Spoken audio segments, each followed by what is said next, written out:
মোচা চিংড়ি ঝাল করে দেখাবো। আর তার জন্য এখানে নিয়েছি দুটো মোচা চিংড়ি।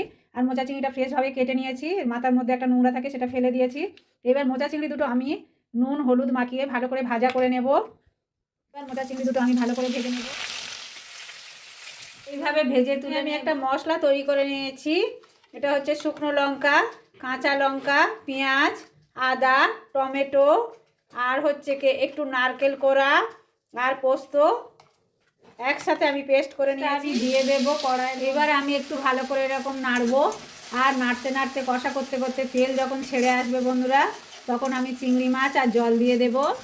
চিংড়িটা সিদ্ধ হয়ে গিয়েছে, এবার আমি ধনের গুঁড়ো দিয়ে নামিয়ে নেব। আমি দিয়ে দিয়েছি পরিমাণ মতো নুন। আর বন্ধুরা ওই মশলাটা কষার সময় আমি হলুদ দিয়েও কষা করে নিয়েছি, নিয়ে জল দিয়ে দিয়েছি। এবার আমি চাপা দেব, যেহেতু চিংড়িটা অনেকটা বড়, একটু হালকা সিদ্ধ হতে হবে। বন্ধুরা দেখুন মোচা চিংড়ির ঝাল কি সুন্দর হয়েছে, ভীষণ টেস্টি হয় এটা খেতে।